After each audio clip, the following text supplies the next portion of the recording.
Hello again. Just want to talk about getting through the winter in Spain. The first thing I want to say is it's not always sunny. It's been quite cold here since October. We've actually been out and about wearing warm coats, etc. But I know some people may not be budgeting for getting through the winter, where you need obviously warmer clothing. But a lot of properties don't even have any heating of any form. I've come across some properties in La Mata have no cooling either. They just basically are just a property, no heating or cooling in the building. But if you've got a little sun on your air conditioning, if you've got an air conditioning unit on there, that's normally a heating mode. That'll actually heat the room up to a temperature, where the cooling normally brings it down to a temperature.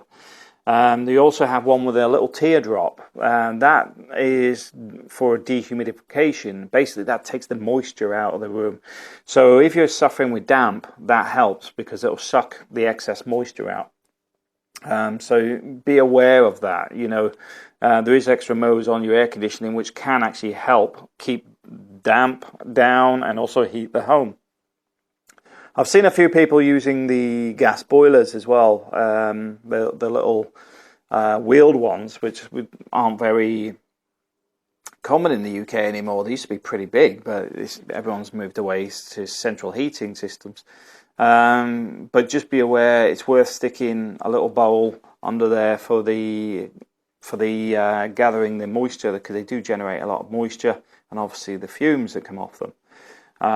But they can be cheaper than the aircon. We find our bills shoot up over the winter period, and also in peak summer seasons when we have the aircon on. But the rest of the year, we don't actually need them on at all. It's completely switched off. So I would say we do get some expensive months, but generally they're not even switched on. So do prepare yourself for that. Maybe worth sticking an extra €20 up a month for the winter, in case you get a bad one like this one, where we've got snow for the first time. Some people have said over 40 years, and some people have said over 90 years. So be aware of that. You do get these odd things, odd anomalies, and if you save up when you aren't actually running your heating and cooling systems, you've got an extra bit of budget when you need it. What else can I say on that? Yeah, the main things to watch for is a lot of properties don't have these systems. They don't have heating. Sometimes don't have cooling at all. They also suffer with damp because a lot of properties don't have DPM, damp-proof membranes. So that's why it's important that you draw the moisture out of the building when you can. But also, if you're getting problems with damp, treat it. You can get the old spray bottles and just treat the damp to keep on top of it. We suffer with a bit of damp in this building. There's not a lot we can do about it. It's not our building. We rent it. And it would be quite an expensive project to actually inject the property to stabilise it. But just cutting down on the water content in the air cuts down on most of the problem anyway. Another thing is to leave the windows open a little bit, so that you've got that circulation.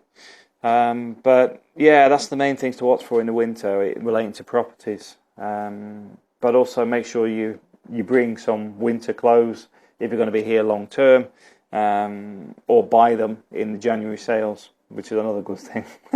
Buy them the year before in the January sales, or throughout the year when they're on sale. But yeah, beyond that, no real issues. We haven't, where we are, we had snow for like half a day to a day, but the rest of it, no major issues whatsoever. It's not as if we need snow chains or something else. But I would say research where you're moving to, because if you're up in the mountains, you're likely to get worse weather than we get.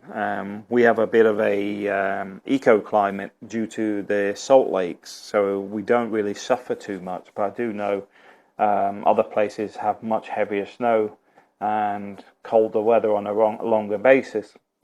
But anyway, thanks for watching.